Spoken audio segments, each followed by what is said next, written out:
Why is Hex better than Bitcoin? Well, first of all, it's the fundamentals of the code. The fundamentals of the code are better than Bitcoin's fundamentals. The inflation model is better than Bitcoin's inflation model. The staking feature is better than a mining feature. It's new tech versus old tech. It's decentralized versus centralized. Yes, all of those things.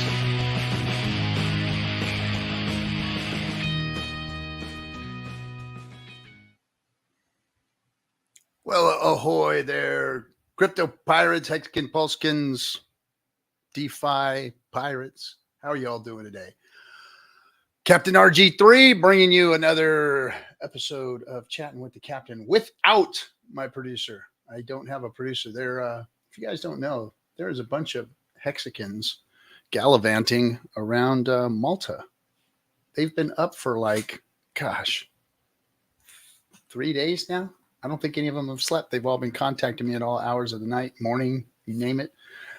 So anyway, I don't have a producer today, so bear with us. But everything should go pretty smooth. I think I can remember how to do this. I used to do it myself all the time before. But anyway, SJ did do the work and putting the thumbnails and everything together, so I can't take that away from her before they all went to the casinos, I think. But anyway, welcome again.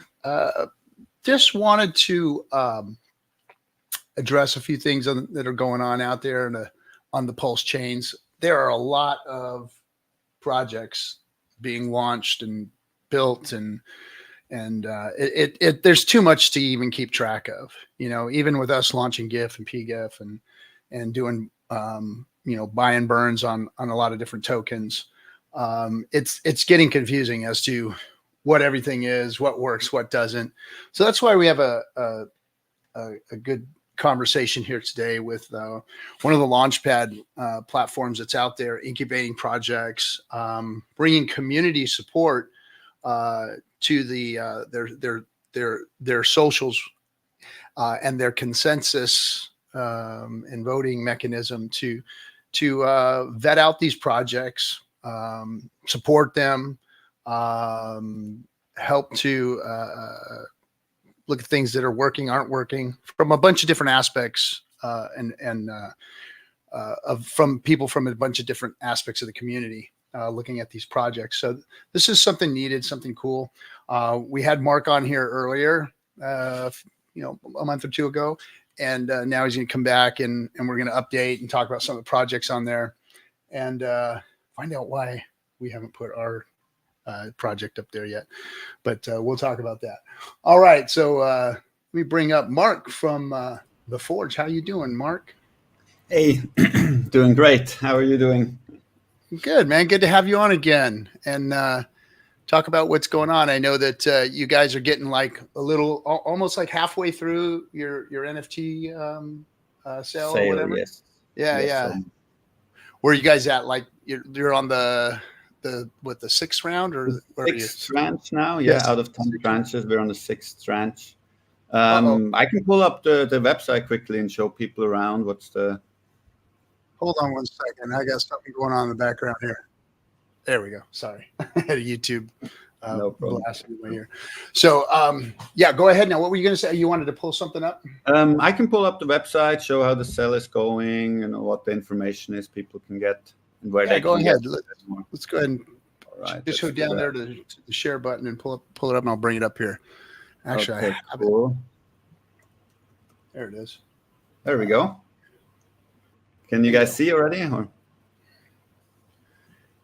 So give your quick, for people who are new that are just coming in, that don't know what's going on, give them the quick elevator pitch of what the Forge is so that they can understand and follow along with what you're about to update everybody with. Okay, awesome. Yeah. So, well, it's called a decentralized launchpad and incubator because it's decentralized. So anyone can come submit their projects at any stage. It can be a very early idea or it can be very late stage already. And then it's going to get incubated through community feedback. So here, if you go to projects, you'll see here a bunch of different projects. You can click on them and then you can see that people are kind of giving their reviews and input. We have both reviews and we have suggestions as well. People can comment, upvote, all of these kind of things. So that's how the projects can get incubated. And then when they're ready, when they have a good enough rating, they must have at least 20, 30 reviews and a score over 4. Then they can start a fundraise, which they can either do via sacrifice or they can do it via us. For now, it's going to be a custody kind of model, but we're also working on a smart contract model where people can basically sacrifice into a smart contract, and then the projects don't get access to these funds immediately. They only get access over time as they are achieving their roadmap.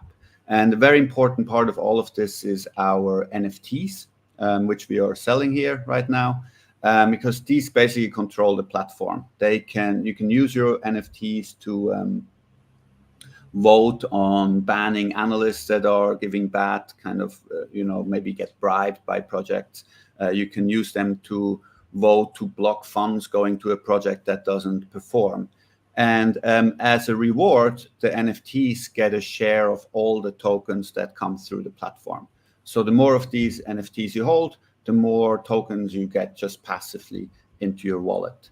The last thing is, if you want to invest in projects, you'll get tokens, our platform tokens, through the NFTs as well. We will kind of give them to you every month for about a year. And then if you lock them up, that kind of gives you allocation into the projects. Usually, sacrifices have always been kind of unlimited, which is a problem very often. So normal project raises are usually limited, $100,000, $200,000, maybe $1 million. And the hottest projects, therefore, people don't get any allocation. And that's why you need to lock up tokens in order to get allocation in these projects. That's the elevator pitch. Any questions about that? Nope. I think everybody's got it. Okay. So yeah, the sale is going on. People can just go to forgenfts.com and then scroll down here to the buy. You can just send funds directly to this address, kind of sacrifice style, these currencies. Here you can see how it's going. You can see the biggest holder, how much we've raised so far. Though this list is kind of important, who are the biggest holders, because they are going to get the biggest allocations later on to invest in projects. So this is something you can check if you want to do this yourself. Also, in tranche 6, we actually only have 25 NFTs remaining. So at $150, that's, I don't know, $4,500. So tranche 6 is likely going to sell out very soon, and then it's going to jump from $150 to $170. So you can always check that here. You can also put in your address to check your to check how many NFTs you have. And then the last thing is we're actually going to airdrop the NFTs on June 21st. So that's coming up very soon, and it's been a long time in the making now. So we're super excited about that. So since we're on here, should I quickly browse through all the features that we've already launched? Say that again, sorry. Since we're on the platform, should I run through all the features that we've already launched? Yes. Yeah, okay, cool. So we've kind of soft launched the whole platform. People can submit projects already. It's a bit hidden right now. You just have to go to the bottom here and click this submit button. You can put any information, your project name, short description, additional info. It's good to have, a couple paragraphs actually describing your project. If you have a white paper, pitch deck, or a website, whichever you have, you can put in here, put your contact details, submit, and then that's that. We'll do a bit of screening, of course, to make sure if it's an actual serious project. And then we'll post it on the website. Once it's posted, people then can go here to projects. And these are some of the first projects that have been posted. Bet on Pulse is here with us today, right? They come on a little bit later to talk about their experience. So once it's posted, people can give these feedback through reviews and suggestions. If you want to do that yourself, if you want to be a community member, you just need to sign up an account and then go on the project you want to write on and then click here, new review. And yeah, so pick your rating. You can pick your category. If you do a suggestion, then you don't need to rate it. You can just say, I think this or that would be good for your marketing, for your tokenomics, things like that. Projects can offer prizes basically for the best suggestions, portion of their tokens and things like that. So it incentivizes the community to participate. The last thing I want to mention is we just launched a talent board, because the first projects coming through here, they realized it's quite hard to find the devs and find the marketers that you need to make your project happen. So we've just started this talent board. So people you see here, just started this a couple of days ago. We're just getting people on board. But you see we have here devs already. This guy, I think he also does Telegram bots, front ends, back ends, lots of stuff. And you can filter here the job type. So if you want to come in here and start working with projects, again, just sign up an account, and then you can go on your profile photo. You can click edit here, edit again, and then just put yourself here as open for work. Then you can select the types that you do, and then just put in your bio. I already put an example here. Just put your work history, your skills. This can be pretty long.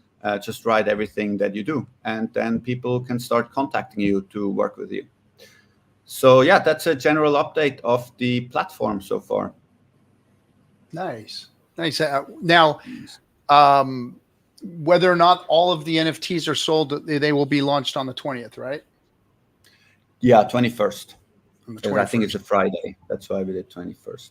Okay. And we will continue the sale after, because since the NFTs are very important for the platform, we want it to be decentralized. We want to have many owners. So the entire 5,555 will be sold out. So the governance, basically a governance NFT type of deal. Yeah, but they do get a share of all the tokens that come through. So it's also... So there's airdrop. Yeah, the airdrops and everything. Yeah. It's not just the governance. Right on. Let's answer this question real quick, and I'll let you answer it. So it says, Centurion says, I'm fairly new to crypto. I've been told to avoid Launchpads. Wonder who told me. Can you explain the risk reward with this? Yeah, I think that's obviously a very complicated question, because on the one hand, there is the standout Launchpads that are doing super well and people making a lot of money with them. And then you have probably, 95% of the other Launchpads that are really bad and that are just manipulating things. Mm-hmm. So one of the issues with Launchpads is that they make it sound like you make this 10x, 50x, 100x returns. But that's usually just on the very first day of a launch. And then usually people only get a very, very tiny allocation of that, right? So you have these kind of spikes of Launchpads, projects that come through Launchpads doing really well. And then it sounds like you made a lot of money, but then actually over a year or two where your tokens get vested, right? Usually you don't get all your tokens at once. You get them every month or every day for 1 year, 2 years, something like that. So yeah, I think that's about as much as I can say about it, because there's so many Launchpads and there's so many different types of them.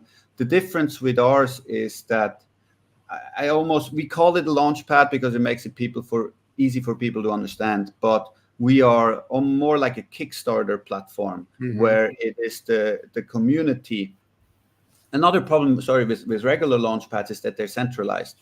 So it's really, and we've heard a lot of things from people running Launchpads that they don't have any time to do any due diligence, any incubation. And the only thing they do, they call it the owner. And if the founder of a project, if they like it, they'll put you on, The Launchpad takes 10% or more of the raise anyways. And then that's where they make money. They don't care if the project really does well. They just need to have good first day numbers, right? So the incentives are really screwed up.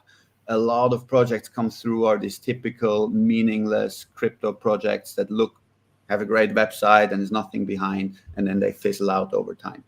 So all of that is completely different with the Forge because it is decentralized. So it's not us that make the decision which project to launch. We can't be bribed by a project to come on because we don't make that decision, right? Yeah. Any project can come on. Anyone can come on to be an analyst to review the project. And then the project needs to get really good ratings before they can launch. So it's full transparency. It gets highly vetted. And now it's getting very technical, but we have a lot of mechanisms in place to make sure that projects cannot bribe the analysts involved. Yeah, and they're metered and metriced and vetted, the analysts themselves from within the community. And exactly, and there's a separation of power. So if a project wanted to bribe this platform to get good ratings and raise money, they would first have to bribe a lot of analysts to give them great reviews, making stuff up. But then we have this thing that investors have to lock up their tokens and they get these super upvotes. So they have to verify the reviews. So you would have to bribe a bunch of investors as well to upvote these reviews that are fake. And then we have the third separation of power. We have these NFTs. These holders can come in at any time and vote to say, hey, you guys have been bribed. This is clearly a shitty project and you're giving it upvotes and good reviews. We're slashing all of you guys. So all these guys get their tokens slashed, their NFTs slashed, everything, right? They get kicked out. And NFT holders, they have that incentive because they want a healthy platform where they get good tokens. And if shitty project starts launching here, the whole thing becomes worthless. So they have a strong incentive to police and make sure the platform is healthy. So yeah, that's why the decentralized nature of a Launchpad can mitigate a lot of these really big issues of regular Launchpads. Nice. That makes right sense. on. Well, you've got one of your one of the projects on the Forge sitting in the background here. You want to bring them up and let everybody know who they are and what they're going to come talk about real quick? Yeah, please. It's Bet on Pulse, right? Please come on. So we've got Derek and Roger from Pulse Bets. What's happening, guys? Hey. Chatting with the Captain. Right. Good to have you guys, man. Good to have you. So first of all, tell us a little bit. I'll start with you, Derek. Tell us a little bit about your involvement with PulseChain, why you're here, how you got here, and then a little bit about what your background is, what you're doing here. Sure. Yeah, I came in at the PulseX sacrifice into Hex, and then caught a falling knife for 3 years, but really loved the community and the blockchain, and I joined a bunch of groups. I'm in No Permissions, Axis, Hexfire. Love those guys; they're awesome, and just really learned about how to work the chain. And it's been a great learning experience. And I've got to meet a lot of people, and we ran into Marc on the No Permissions group, and I really liked the concept. And I had, an idea with Roger to start a platform. So we reached out, and both of us invested in the Forge NFTs, and, we just started participating. We've, been here from the ground up. Right on. So, Roger, how about you? Yeah, I mean, I actually, and I wanted to see if I saved it. I had, back before Hex launched, a little chat with Richard Hart. I was a Richard Hart fan when he had his stupid hat and his big royal chair and the big OG kind of YouTube videos. I was like, this guy is fucking crazy. I love it.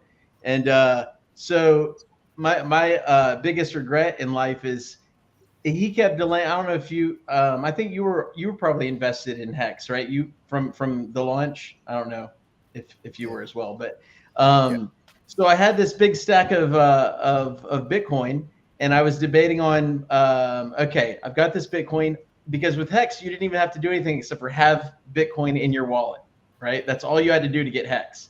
Mm-hmm. So I had a substantial amount of Bitcoin, and I was chatting with Richard and on Telegram, and he was updating me, and I was like, this is so cool. And I also wanted to buy a commercial building, right?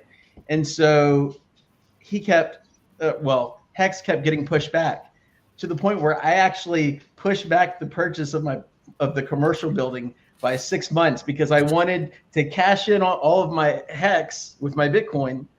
And then to the last minute, I delayed it 6 months. I had to buy the building. I mixed the Hex boat. Now I believed in it, but I put all of the money in there. So it was probably the biggest regret that I've ever had. I mean, I did the numbers one time. It would be something like I'd be a multi-billionaire. Like it was stupid money. And so when Pulse came around, I was like, well, I'm not going to miss it this time. And even though you had to pay for it, I was like, man, I really fucking missed out. And so that was my intro to Richard Hart. So I was like, you know, if he's building the community, I followed my missed billions with great admiration, and it was pretty cool to even see it from the sidelines, you know. And so, you know, my background is marketing in software building, not in crypto space, but in the digital marketing space. So, you know, it was a natural progression. And Derek introduced me to Randy in the No Permissions group, and then I really latched onto the Forge project. I don't know if you guys watching and seeing the Forge. I'm a big advocate because I participate in other Launchpads, and I threw a whole bunch of questions at Marc, and I was like, "Oh, this platform is different. They actually have protocols that make sense to launch projects that really are decentralized, and it's really unique." And the fact that it's being launched on PulseChain and we're a big part of it, I'm you know, definitely thrilled about it. So that's kind of my long backstory, and probably more than you asked. But anyway, that's who I am. No, that's good. You must have had a hell of a lot of Bitcoin though at that time, because there wasn't. I mean, the Hex to Bitcoin free claim wasn't monstrous, but decent. Well, it was. Well, maybe I did the math wrong. It was over 500,000. So. Right on. So, but maybe I did. I like that would be actually good if I did the math wrong and I didn't miss out on over $1 billion. Then that's fine. You probably go out there. You probably go out there and buy a bunch right now and get it pretty cheap and get yourself close to where you should have been. Go count your Bitcoin. Yeah. Count your Bitcoin. Count the Hex that you would have got. I think it was 10,000 Hex per. You know what? 7 years before that, I lost 100 Bitcoin in Mt. Gox, and I'm still waiting on that. In October, I'm supposed to get a fraction of my Mt. Gox money back, so I'll be rolling that into PulseChain. So, right. So, you know, tell us a little bit about your project and what you guys are doing. Give us an elevator pitch on it, and we'll get a little deeper into it and start asking some questions. Absolutely. So I don't know if you guys are familiar with platforms like Polymarket, but essentially it's just decentralized social crypto betting where users can come onto our platform, they can make a suggestion on a bet, and we call them bookies. So if you want to be a bookie on our platform, we will have NFT holders that you can be a bookie on the platform as an NFT holder or not, but you get a kicker as an NFT holder. So essentially, if you propose a bet and the community votes on it and it gets approved and it goes live, you're going to get a percentage of every single bet that comes through that has the bookie, right? So it's like you're in on the rake, basically, right? And so we want to gamify it, make it a lot of fun, and get everybody kind of participating and involved in it. And, you know, I think we're really going to be focused on that bookie community.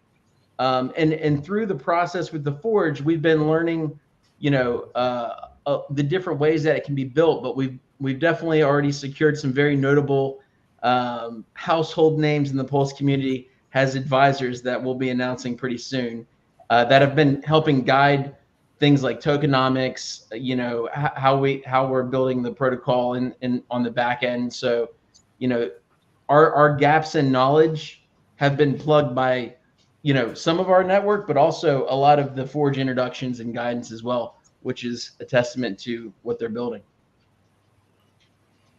Yeah, another cool feature of being a bookie, you know, if you have an event that you're hosting on our platform, you sure as hell are going to market that, right? You're going to do everything you can to get as much volume through that bet as you can. So it's a self-perpetuating marketing machine to bring people onto the platform.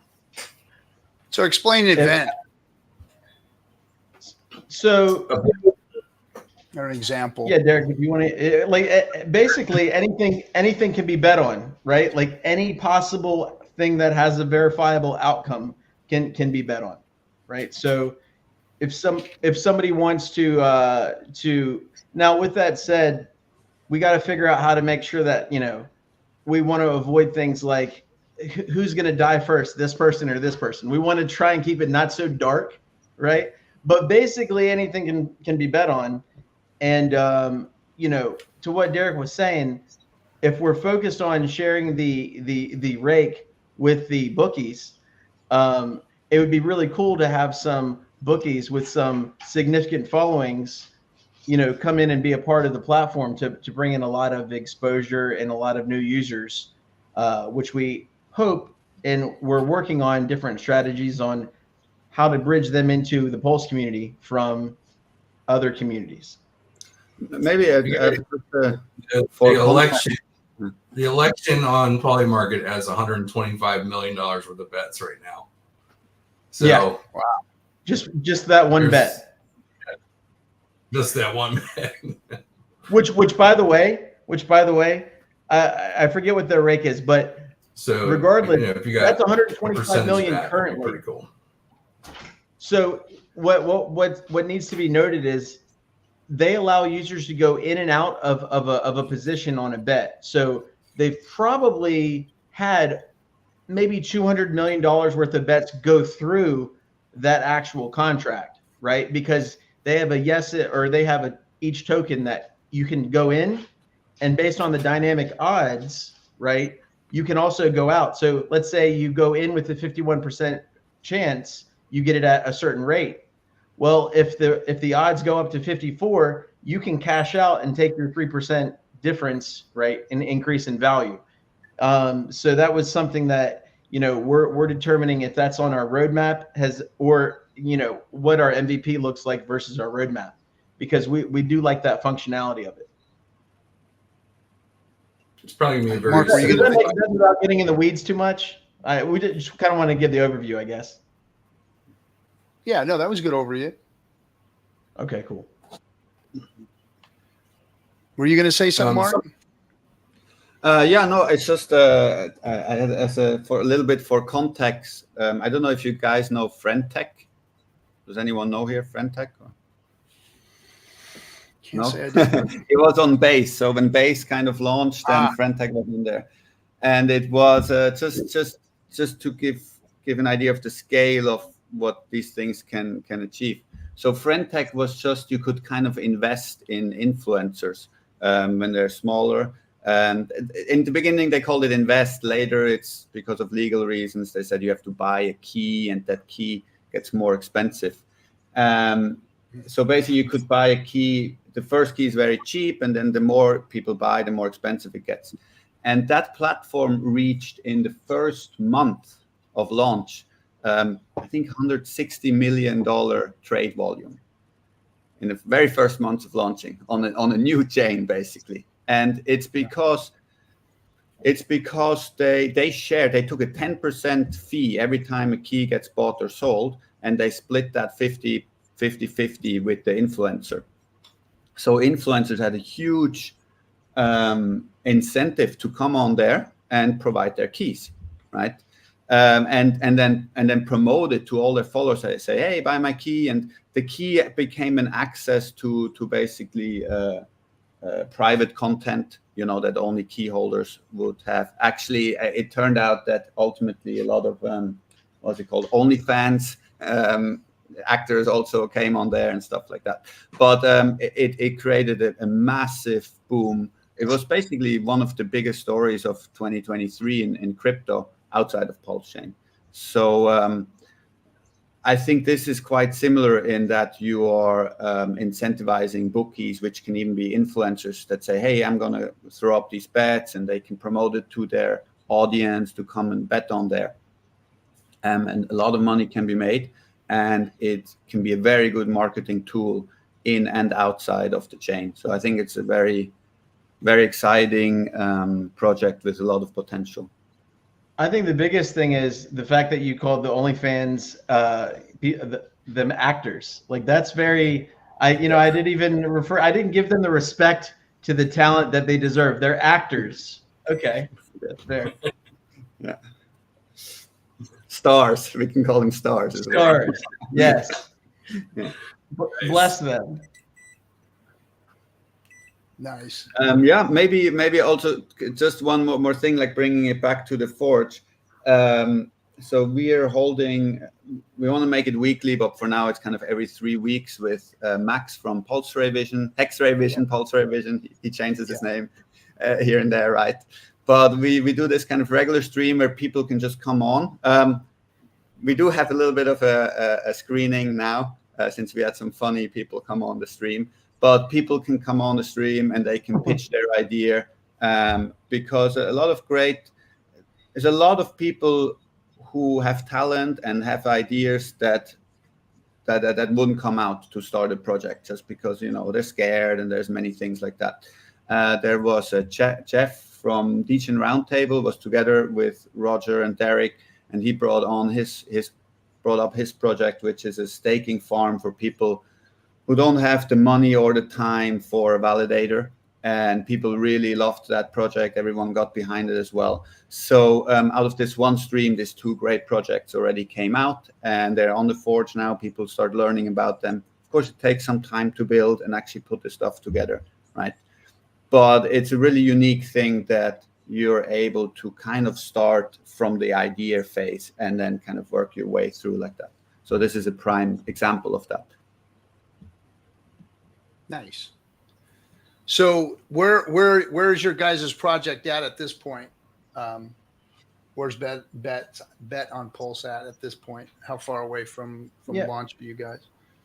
So right now we don't have an exact timeline because we're leaning on some of the advisors that I led to earlier as to when we should and how much of the project needs to be mapped out and in place before we start doing the NFTs and the token launch, and how we're going to do the token launch. So we're just mapping out some of those things before we do it.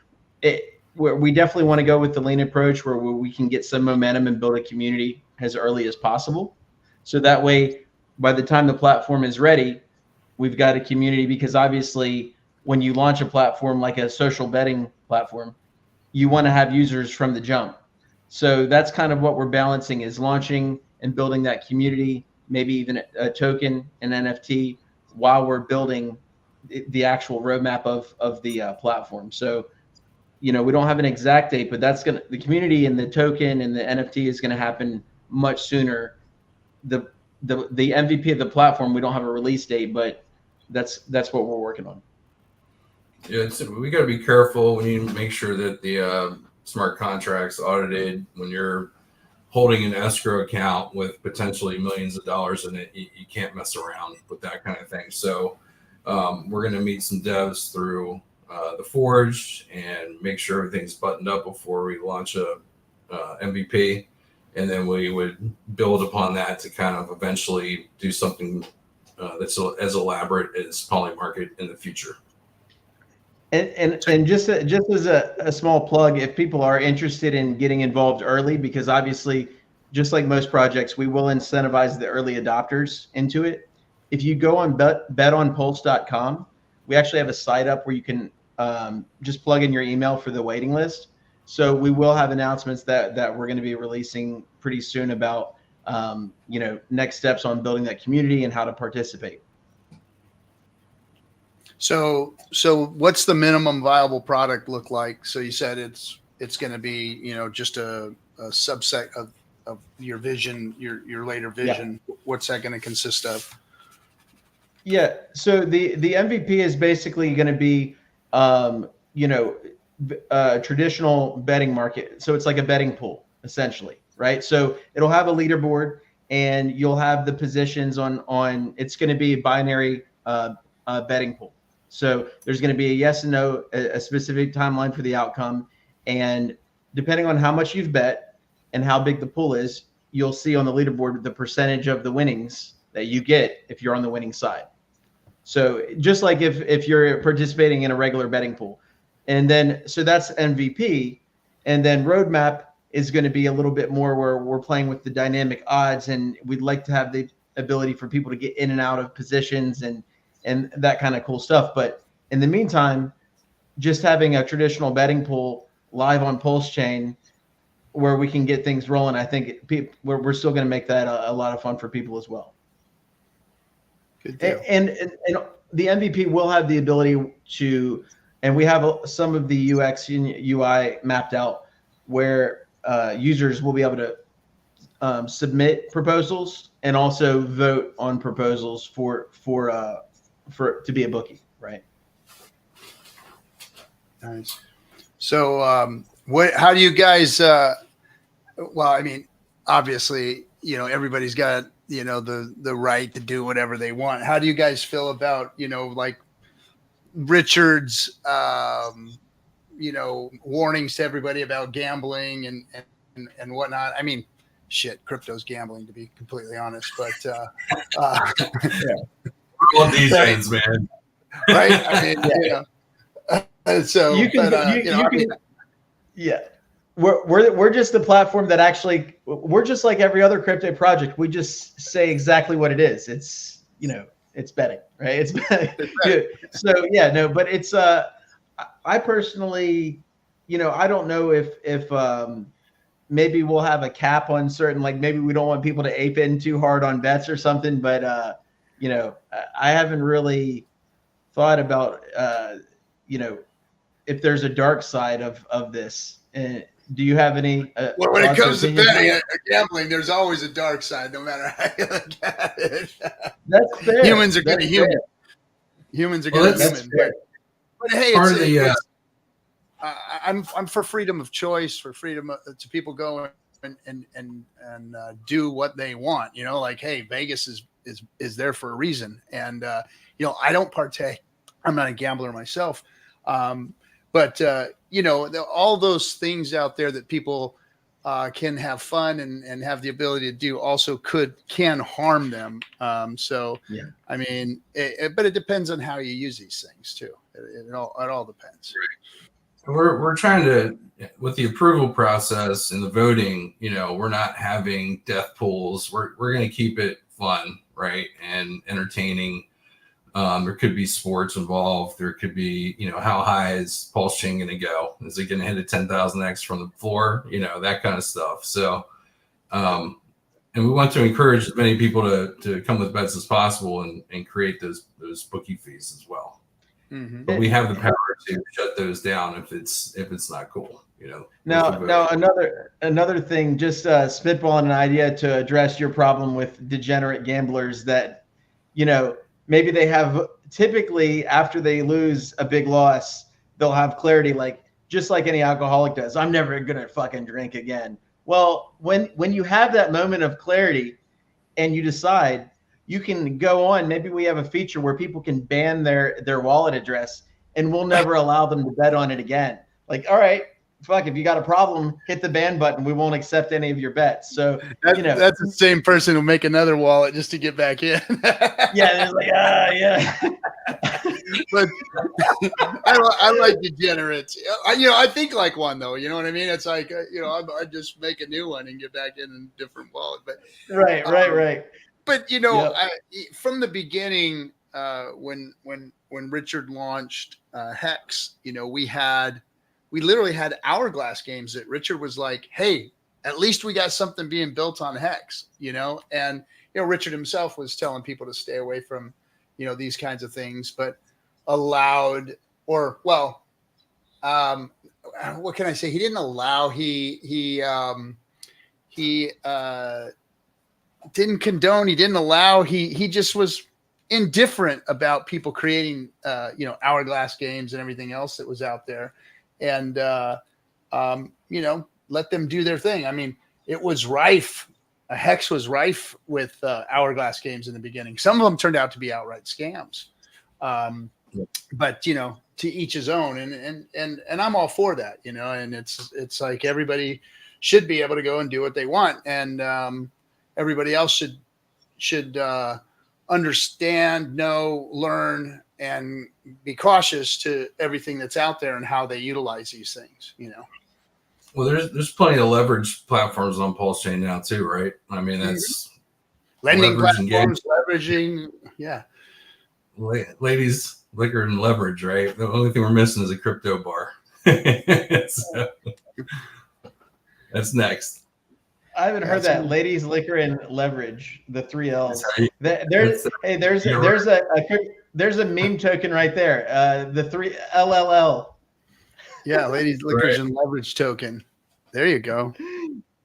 Yeah. The 3 things that will wreck you. And it's not a lie. So, so what's your experience with the Forge so far? How long have you guys been on it, and what's your experience so far? What's your critique of it? And don't worry that Marc's sitting right here. You can say whatever you want. Well, you know, everything's been positive. Very supportive. It's you know, kind of rising tides, all ships, and so I think that we've gotten the right introductions. We've gotten some great feedback on the project. The marketing and promotion for that alone, you know, we've already got you know, a decent size and number of people that have signed up for the mailing list. So we're getting exposure even before building a community and audience. So all of that's been super positive. I don't see why anybody would have a reservation to participate in what the Forge is doing. It is much different. You can't just go to any Launchpad and expect to get incubator type level support on your project idea, right? It's just, it doesn't happen. Yeah. And that's background deals usually that get you, you know, boosted to those positions and whatnot. That's right. Also with Marc, you know, he's like a project manager. You know, he's like, hey guys, we got a meeting this day, that day. You know, gotta get this going. Let's go, move on. You know, so that's great to have somebody that's motivating and who's just as interested in the success of the platform as we are. That helps a lot. You know, you're not going to get that. So Marc, you interact on the day-to-days with the teams and whatnot, or how's that work? I mean, it's not standard protocol, right? But I think it's just, especially where I have personal interest, and you know, these guys are super nice, so it's fun to have calls and catch up on what's and you're going. Building right now. You don't have, you know, 500 projects on there, 200 projects on there. You have a handful, so you got. And there's another big aspect is that what we're building is something completely new that's never been done before. So we need to there's still a lot of manual stuff happening on the Forge now, you know, like hand-holding people through writing reviews for projects, how projects have to submit things, talk to the community. All of these things we can't copy-paste from any other platform. So that needs to be figured out. And there's also, I have a personal maybe passion about this whole narrative going on in crypto, that people can actually start projects or meaningful projects with meme coins first, or just building a community around the coin first without necessarily knowing the utility yet or the exact tokenomics and things like that. They start a project just based off of ideas, because there has been meme coins that started as complete meme coins, and then later they found utility, they found partner projects, they integrated. And basically what the meme token community does is the marketing and having this tight-knit community together. So I think that happened for a while organically and naturally. Of course, I'm talking about a very small part of, you know, the meme industry or segmented. But now projects are seeing this as a alternative way of fundraising, because VC fundraising is very, very fraught with issues. You know, I really don't like VC fundraising. I don't want to raise with VCs.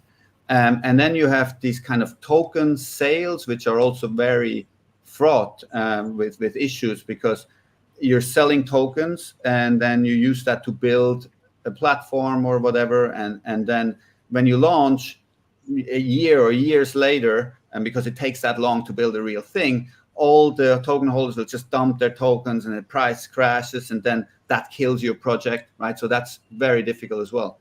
So there have been some projects that realized, hey, I can start a token, and you see that with HOA, for example, or with several other meme coins. They start with basically zero liquidity, zero money, right? They just say, hey, we have a belief that unifies us.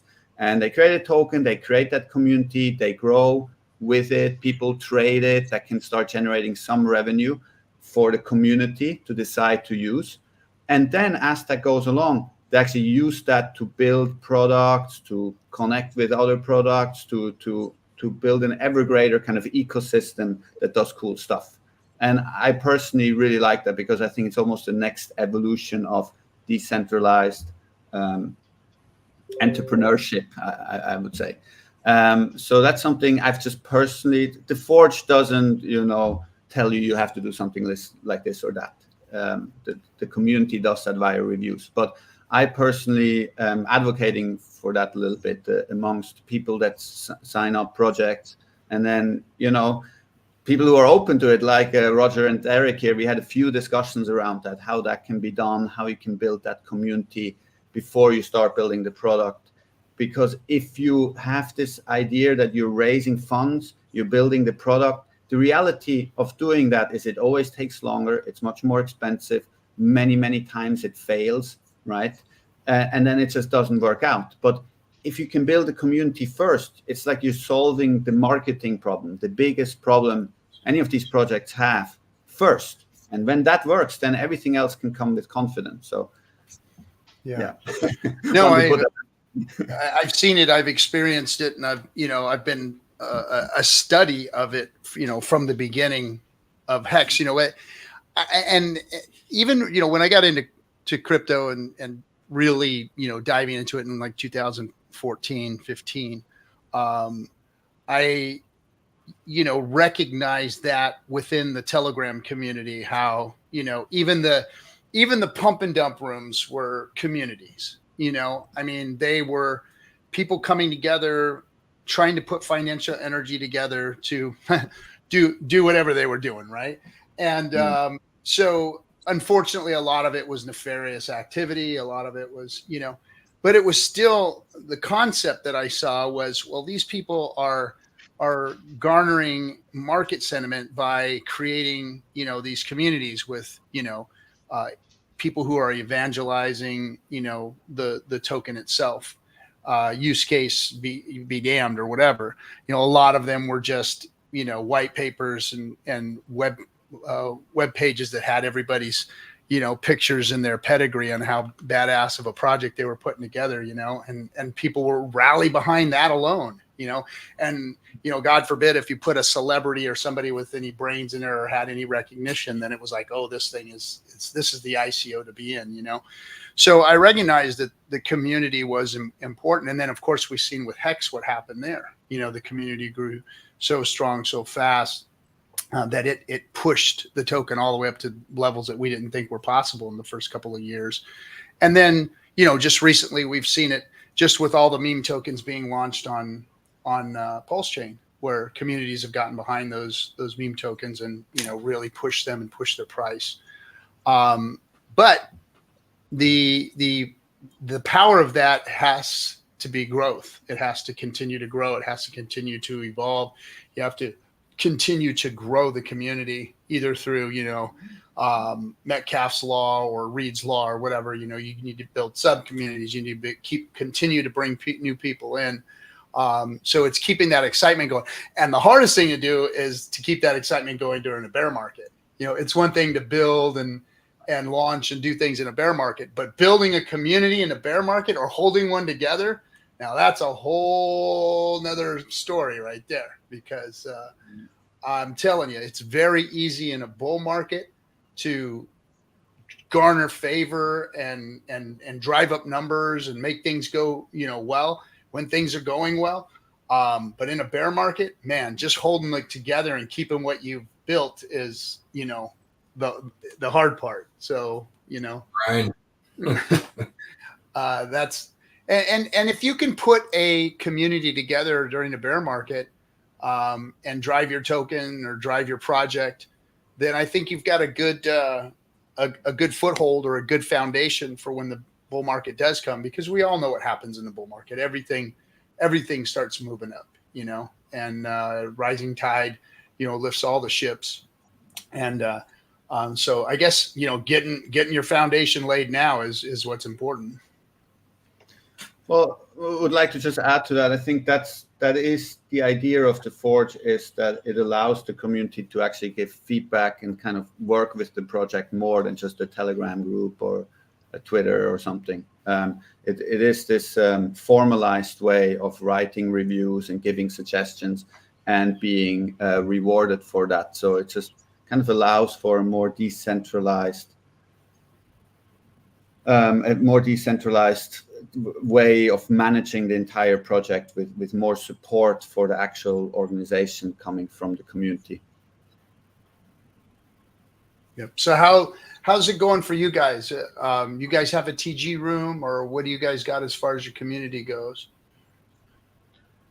Well, that's what we're working on right now. So that's the stage that we're at, is putting that together. We've got we do have a Telegram community room that we've just put together. I mean, it's really early stages. So, going on streams like this is, and building our email list is all that the community that we've built so far.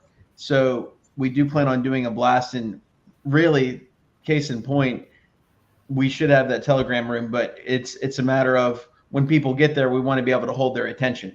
So we want to launch it and put energy into it, but we don't want to get people there and then not be able to hold their attention. So we want to time it where it's a little bit closer to where we're doing our token and NFT sale, which, maybe a week before that, leading up to it, we'll go really heavy on those rooms. So for now, actually, people can just come to the Forge Telegram group. Just go to the website, forgenfts.com. There's the Telegram there. They can click on it, and then they can actually interact with the projects that are on the Forge. Yeah, SJ has that in the comments down below. She's got all of that information. All the links are there, so you guys can go there and check them out. Yeah, and go on the Forge and write reviews. Check out betonpulse.com. Check out the website. Then go on the Forge, write some reviews, write some suggestions. I think Bet on Pulse will actually give some tokens to the best reviews. The best they cannot do to the best reviews. They can only give to the suggestions, because the reviews have to be unbiased. Yes. Right. Yeah. Come on. Write a good review. We'll give you some tokens. Come on, kid. Just to clarify that. The reviews, guys. The reviews, they get experience points, and they will ultimately get a share of various tokens that come through the platform and everything, but not. We've got candy in the van. So will each project do something like that, like allocate tokens to the community? That'll be distributed through the Forge? It's highly recommended. They don't have to. So every project comes through, they can say we gave 1, 2, 3, 4, 5, whatever percentage of their tokens apply to the Forge. And that will then get split over NFT holders, over analysts, a little bit over the investors as well that lock the token, and a little bit to the platform as well. That's how we will absolutely be doing that for sure. Yeah, definitely. It's your NFT. So that if an analyst comes in and decides, oh, this 1 star, this is nonsense project, and that gets highly upvoted, that person will still get the most tokens from that project and from the other projects. So you get more tokens by having a high quality review, not writing a 5-star or 1-star or whatever. Yeah, Captain, I tried to trip up Marc on a no permissions call, and I hit him with all these questions about, what about this loophole, and is it really decentralized? People could every single thing they've really mapped out in the protocol for the Forge to make sure it truly is a launchpad that if a project kind of rises to the top and gets a lot of attention, it's because it's on merit, right? And it's really going to be tough to gamify it nefariously. if somebody figures it out, then you know, I'm sure that there'll be a balancing mechanism. But yeah, that's not a challenge to people to try and wreck it. But the point is it's more well thought out than any other launch pad that I've seen, and I've participated in a few of them, like C2Fi and things of that nature.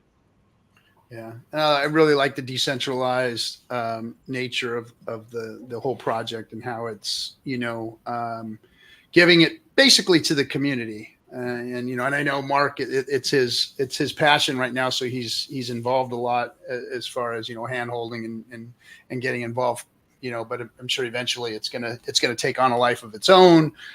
Reviewers are going to take on a life of their own and become, you know, important members of the community. So it's going to be interesting to watch how it all plays out. And I think you did just answer Centurion's question, but you had a good question here. I need to do some research. Not exactly sure what happens when you buy one of these NFTs. Do I get a percentage of the tokens launched on the platform, or do I get to vote on the projects to be promoted? Sorry. Well, I think yeah, it's a little of both. I can quickly summarize it again. So yeah, if you hold them, you will get the percentage of all these donated tokens from every project that comes through. So that's the first thing you get. However, the second thing is we will have our own Forge platform token, and which you will need to lock up to invest in projects. So for the first year, you'll get them. We're basically vesting them for a year. You will get those tokens as well. So if you want to be an investor, you can then just hold the tokens, lock them up, and you can sell your NFT if you wanted that. And then the third thing you get is it's not really you get, it's a governance ability, right? That you can block certain analysts you think are bribed, or that you can block funds going out to a project that you think is maybe a scam and things like that. Well, and tokens, explain the early allocation to the projects too, because that's a key point to the tokens that you get by being an NFT holder or buying them, right? So you get early access to the projects, right? Yes. So again, there's two things. If you hold the NFT, you'll just passively get the percentage. That will obviously be quite a small percentage of tokens that comes in. But if you really like a project and you want a big holder, then you become an investor, right? And that's what you need our tokens for, which you will get through the NFTs. You can't buy these tokens, you will get them. Then you need to lock those up. So most people, I think, will just hold their NFT, and they will also hold their Forge tokens. You lock them up, and then depending on how high you are in the ranking, let's say you're the number 8 holder, the top 10 holders will get 10% of the allocations in the projects that come through. So if a project raises $100,000 and you're a top 10 holder, you'll get to invest $1,000, like a 1%, basically. If it does $1 million raise, then you get to invest 10,000, and so forth. And then the lower you go down, the smaller the allocation is that you get. And this is where good launch pads come in, why their tokens are so expensive to buy. And then you buy them, you spend $10,000 on tokens and locking them up, and then you end up getting $200 allocation in a great project, right? And then gives you 50x, but $200 is still fine. But sometimes there's this story, Dan, my partner, who's very big in Launchpads, and I think his biggest X was maybe 1,000x or something. But he only got the $1.50 allocation in it, you know. So, and you have to lock up tens of thousands of dollars to get that. So that is a very common pitfall of projects. So again, here you have to lock up these tokens, which you get through. Then you only need to buy an NFT. You don't need to buy any tokens, but you will eventually get tokens through the NFT that you can lock up. That gives you allocations in these projects where you then get to choose, I want to invest in this and in that because this is a really good project. Whereas the NFTs, they will just give you passive tokens from everything. It's more like a blanket approach. Right on. Well, any last words, guys? We're come up on our hour. Anything you guys want to sign off with? And we'll get your links. Well, everybody can go to the FanForge. The link down FanForge is on there so that you can see the project there. So yeah, you guys have anything last you want to say? Well, thanks for having us, man. Really appreciate it. Thanks for coming, Derek. I've been checking you out for years, man. I think, thanks for everything you do for the community and thanks for having me on here. It's been great. Appreciate it. Appreciate you. Yeah, definitely. Aside from, I met Martin Short one time, but aside from him, you're the next, you're the next big celebrity, right? Yeah, you and Martin Short, man. Thanks for chatting with us. Thanks, Roger. The short jokes are coming. Here they come. All right, Marc. Again, thanks a lot for having me on again. It's always amazing to be here. If anyone wants to get some more NFTs, forgenfts.com, you can see it there in my name. There's only 25 left at $150, and we're launching in 2 weeks. So yeah, I think that's about it. It's going to be one of those things when the 21st rolls around, people are going to be like, yeah, I'm going to do it. It looks cool. They're going to miss out, and that's fine, because they're going to regret it for sure. I've been in projects where I was like, man, I really wish I would have done it. I'm really happy I'm participating in this one now. So, Thanks, Marc, thanks to you too as well for involving us in this early stage, man. It's been a lot of fun, and looking forward to continuing seeing this escalate into a really big part of Pulse. I think it's going to be a huge part of it. One last thing, just to your audience, please come to the Forge, and if you're a dev or a marketer or a KOL or anything, put your profile up there so you can start working with projects. If you have your own project idea, don't be scared to just come and submit it. You'll get a very warm welcome from all these guys who are here and all the guys that are on Forge. So, please come and build some cool stuff. Nice.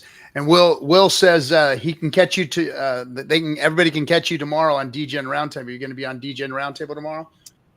Exactly. Yes, we will. Talking about a lot more cool stuff. Oh yeah, you got a lot of smarter guys over there too. Ask you some good questions. They're amazing. All right, guys. Thanks for coming. We'll catch you guys on the next update. And good luck to you guys on Bet on Pulse. Thank you, sir. Thanks so much. See you guys. Bye. All right, everybody. Thanks for coming. Last thing, London. If you're in Europe or you want to get to London, we're going to have a big party out there. Go to PulseChainTour.com. Come meet us in London. It's going to be a heck of a lot of fun. They're already started. So half of the crew is already out there in Malta doing their thing and getting the party started. And it's going to be, I guess the Hexicans are going to be partying for about a month out there. So it's going to be pretty interesting when I get there, how many people are left. All right, everybody. Thanks for coming. We'll catch you on the next one. I think, let's see, where are we at? We're on Wednesday. Yeah, it's going to be Friday Night Hangout. See you guys on a Friday Night Hangout.